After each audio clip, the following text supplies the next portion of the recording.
Hi, my name's Alex Forsyth, and I'd like to show you a library called melgui that makes it easier to write GUI tools for Maya. To start with, we can use this window class to create a window with a name, title, and size.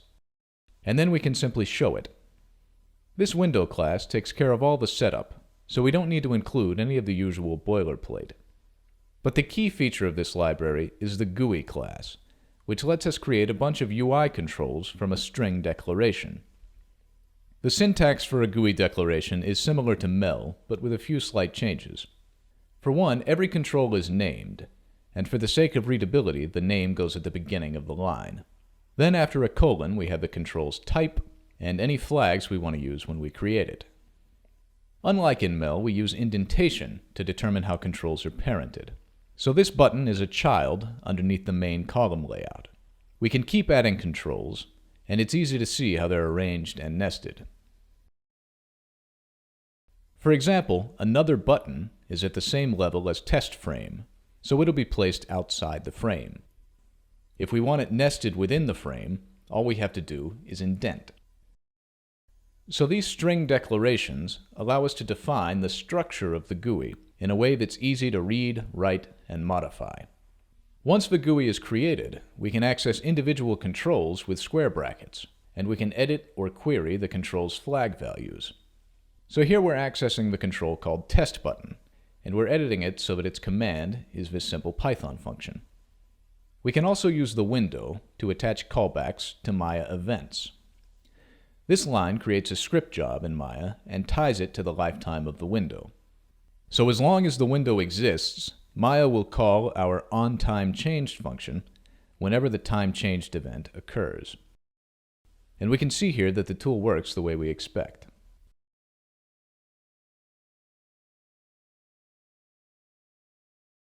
If we were to write the same tool with just the Maya commands library, it would look something like this.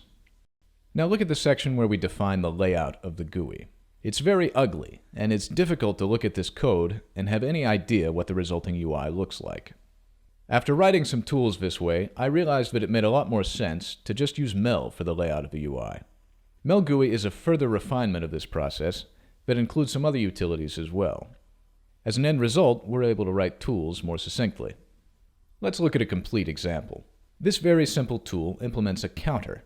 A label displays the current value of the counter, starting from 0, and there are two buttons, reset and increment. Whenever a tool has some form of internal state, it's a good idea to model that state separately from the tool itself. So here's a class that represents our counter.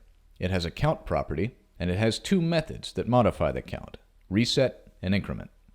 To tie this state object into our tool, we can extend from melgui's callback notifier class, which provides a simple implementation of the observer pattern. When we initialize the counter, we provide a list of events that the class supports. In this case, we have just one, counterChanged. The register method allows other code to provide callback functions, which will be executed when an event occurs. In the case of our counter, we'll make a promise that we'll notify the callbacks associated with the counterChanged event whenever the count value changes.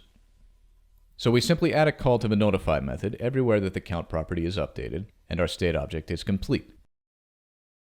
With the internal state modeled as a class, we can create the tool itself in a single manageable function. The first thing we do is to establish the state that's needed by the tool. Once we instantiate our counter class, we have a counter object that will exist throughout the lifetime of the tool. Once that's done, we can define the GUI. We can see from the declaration that our GUI includes a text label and two buttons grouped beneath a row layout. Now with the state and the GUI established, we can define whatever functions we need to update the tool as it's used. In this case, we have a single function, updateCountReadout, that accesses the counter's count property and updates the label with its current value. Then to actually create the tool, we simply make a new window with our window class, and then create the GUI controls to populate it. Once the controls are created, we hook up all the logic.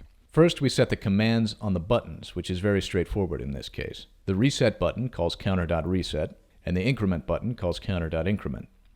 We also register our updateCountReadout function as a callback for the counterChanged event, so that our text label will always reflect the current value of the counter. With all that done, we simply set the initial state of the tool and then show the window. And there we have a complete tool in about 50 lines. This is how I write tools for Maya. And if you're interested in using this library yourself, you're welcome to download it from GitHub and try it out. It's released under an MIT license, so you can edit it and use it however you like. Thanks for watching.